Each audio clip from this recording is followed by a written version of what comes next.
Thought for the day.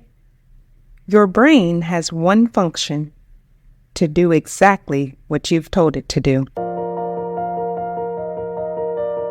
Welcome to 7 Minutes for Yourself. I'm Christina Aina, and I'm so glad you've joined me for what I believe will be 7 of the most enriching minutes of your day. Let's take this time to reconnect with ourselves and improve our well-being. In today's episode of 7 Minutes for Yourself, we're discovering some simple steps to improve our cognitive function as well as improve our overall mental health. Have a listen. First step you want to look at, or first area you can look at, are physical strategies. Sleep is important, quality and quantity. Even adults need 7 to 9 hours of quality sleep.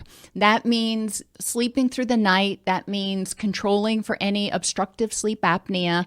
That means not getting up throughout the night to go pee. You need that good quality solid sleep. And I have lots of videos on the YouTube channel on sleep. Circadian rhythms, that's not the same as sleep. Circadian rhythms actually regulate a lot of stuff in your body. And when your circadian rhythms are out of whack, it is going to impair your sleep, but it's also going to impair your immunity and your cognitive functioning. When you're not getting quality sleep, when you're not getting enough deep sleep, then your body isn't able to clear out the adenosine from your brain that builds up throughout the day, which leaves you feeling kind of groggy and foggy the next day. Nutrition and hydration are also really important for cognitive functioning. Dehydration, even as little as 1%, contributes to a decline in cognitive functioning. They've also found that B vitamins, which are water soluble, and omega-3s tend to be very important for nutrition for cognitive functioning. Along with that, and I'm going to jump down to inflammation, is eating an anti-inflammatory diet. Inflammation contributes to activation of the HPA axis. It contributes to physical stress. It contributes to oxidative stress, which causes more inflammation. And that can cause the depletion or the paring back of neurons because it creates a neurotoxic environment. So you want to eat an anti-inflammatory diet. You want to control inflammation as much as possible. And finally, oxygenation. Your brain needs oxygen to function. When you yawn, a lot of times it's because your brain's not getting enough oxygen. It's not so much that you're sleepy. So it is important to practice deep breathing. 2 benefits to that. Number 1, oxygenation. But number 2, if you take a moment periodically throughout the day to take a few deep breaths, breathe in for 4 or 8, hold, and then exhale for 4 or 8.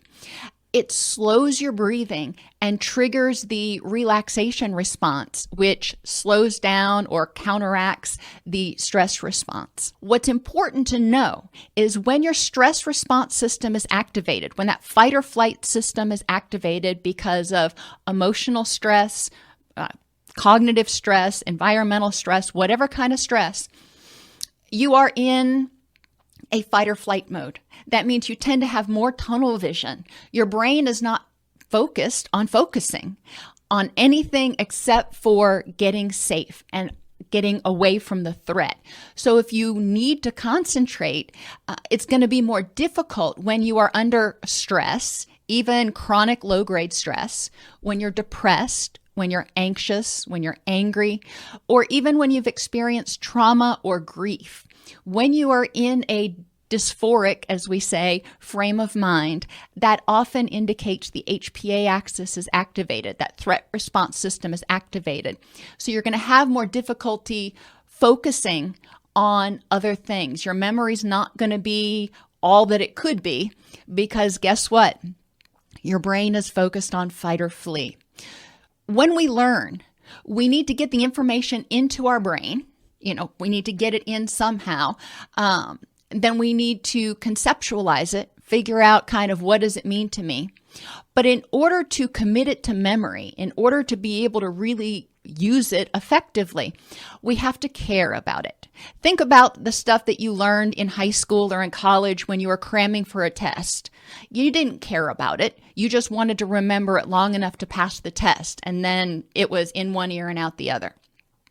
Same thing with phone numbers these days, because it's all stored in our mobile devices. A lot of us don't care enough to memorize phone numbers because we know that it's going to be somewhere where we can look it up.